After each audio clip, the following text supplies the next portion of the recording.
A picture may no longer be worth 1,000 words. These days, the picture that the camera takes may well not be the picture that we end up seeing in newspapers and magazines. Technology makes it difficult, maybe even impossible, to tell what's real and what's not. Recently, the issue of altering photographs came up when Playboy added its logo to a picture of Rosanna Arquette without her knowledge or her approval. And then there was a huge publicity outcry last year when TV Guide tacked Oprah Winfrey's head onto Anne Margaret's body. Russell Brown is Senior Art Director of Adobe Systems, a computer software company. He's busy at work today saying that with the right equipment, he can manipulate just about everything. You're already starting to manipulate photos. Good morning. It's an early morning to get going You are not a photographer. No, No. I'm not. You're a graphic artist. Yes. And yet you have taken photography as the medium in which you've been able to do some of your most interesting work.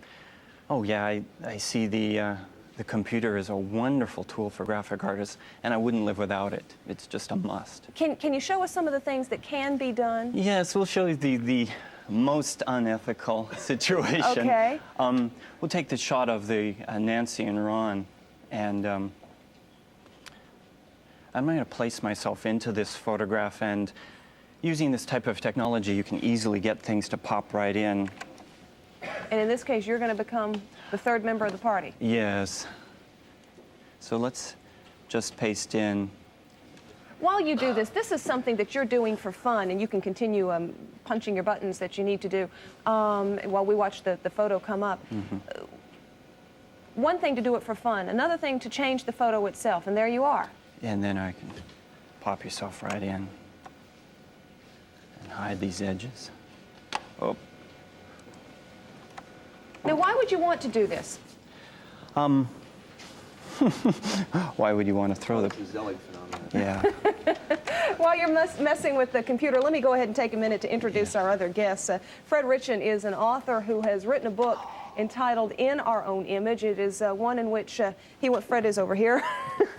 It's one in which, this is Rick Smolin, who has written a series of books too. The Day in the Life of America series is your work, and Fred has written a book entitled In Our Own Image, a book in which you warn against the dangers of what people like Russell do. What's so bad about monkeying with the photograph and putting himself with Ronnie and Nancy? Well, the thing is that photographs we still tend to believe as a society. If an eyewitness says they saw something, we might say maybe they're wrong, maybe a government denies it, it's one person's word against another, but when you see a photograph, you really tend to believe it, that something happened, and I think that document in our society is extraordinarily important, and when people start monkeying with photographs, you don't know which photographs are real, which ones happened, which didn't, and you think, for example, of Tiananmen Square, the Chinese government said nothing happened, and the photograph said, no, there was a massacre. Mm-hmm. And people said, yes, there was a massacre, a photograph against a government, and the photograph won. And your concern is that the photographs can be doctored by the masses or by the government? My concern is that if the media takes to doing what Russell is demonstrating now, that people, the public, will begin to disbelieve photographs generally, and it won't be as effective and powerful a document of social communication as it has been for the last 150 years. Rick, you buy that? Well, I mean, I think that every time there's a new technology like this, there are a lot of ethical questions which have to be answered. I think the first thing that happens is that the artists, the creative people, wow, you know, Russell and his company have invented Photoshop. Let's play with it. Let's see what's going to happen. And examples of that were the cover of A Day in the Life of America, where we moved somebody on a horse. The National Geographic. Well, let's take a look at some of those while you talk, I think, and I'll just ask the guys in the control room to go ahead and punch up some of the pictures that we've got, and we'll just discuss them as they come up, and let's talk about what's good, what's bad. Our first one is the cover of the book, and you have actually moved this fellow. Right. The problem is we had 250,000 pictures taken on this one day, but nothing worked as a cover. This was a beautiful picture, but the horse was actually further down that same hill. So we slid the horse up the hill. I don't know if that's ethically correct or not. I do know as a book publisher, when I'm trying to capture someone's attention in a bookstore, I'm trying to make the image very graphic very quickly. Take the book publisher hat off and put your photographer hat on, though. Well, is it right? That's a very good question, and an even better question is what if the cowboy was from one photographer and the tree was from another photographer, and the third person actually combined the two images? This is something Russell and I talk about all the time. Who owns the image? Who has the copyright? Let's continue looking at some more. Fred, this is one that you thought National Geographic shouldn't have done.